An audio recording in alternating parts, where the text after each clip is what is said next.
کوردستان تا مدینە درودە و گوڵبارینە.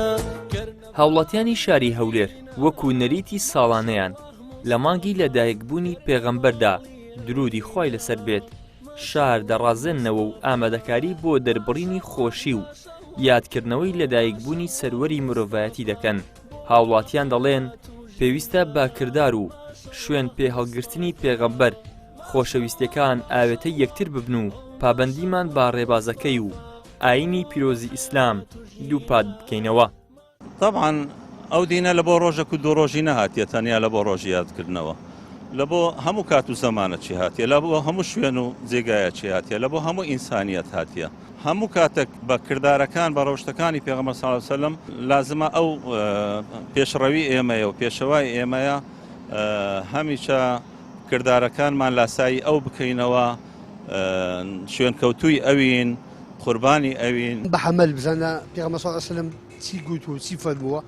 طبعا ئیسلام دەبی لەسەر شوێنگرەوی بڕوە، ئەدین و ئیسلامە پێغەمبەری ئاخری زەمان بووە، حتمما هەموو شتێک لە دەربارەی بووە و تازەش گوتیتم و ناکرێ ئەمە بەس لە یادی پێغەمبەر صلی الله علیه و سلم لەدایک بوونی ڕۆژی دەبی بە هەموو کاتێک ئەمە شوێنگرەوی بین، هەموو کاتێک مەسەلەن ئیسلام شوێنێکی ڕاستە و کردارەکانی پیرۆز بووە بە حەقە لای خوای گەورە و پێغەمبەر بووە ئەوەل و ئاخری زەمان باوەڕ پێکرا بووە.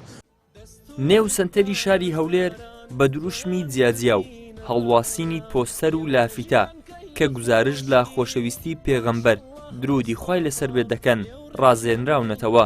هەمووان دڵخۆشن بە هاتنی ئەم مانگە و یادکردنەوەی. وەکو مسلمان دەبی هەموو ڕۆژێک یادی پێغەمبەر صلی الله علیه و سلم بکەینەوە، شوێنکەوتەی حەدیسەکانی پێغەمبەری صلی الله علیه و سلم.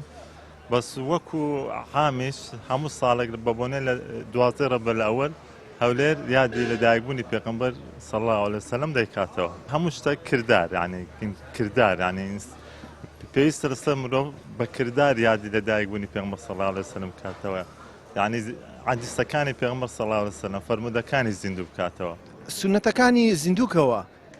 ئەو ڕۆژەی یادی مەولود نەبێتەوە خراپە مەکە، تۆ چاکە بکە تا پێت دەکرێت، لە دڵی خۆت بە خۆشەویستی دەربڕین بۆ پێغەمبەر ئەوەیە تۆ لە دڵی خۆت خێرێک بکە، چاکەیەک بکە، سونەتێکی زیندووکەوە.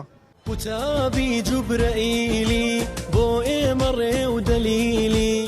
ساڵانە لە 12 ڕەبیعی یەکەمدا کە ئەمساڵ هاوکاتە لەگەڵ 27 ئەیلول هاوڵاتیانی شاری هەولێر لە نێو سنتەری شار کۆ دەبنەوە و بە چاڵاکی جیاواز یادی لەدایکبوونی پێغەمبەری ئیسلام بەرز ڕادەگرن بە سەڵاوەتدان و دابەشکردنی شیرینی و سرود کۆڕ و کۆبوونەوەکانی مەولود ئاوەدان دەکەنەوە.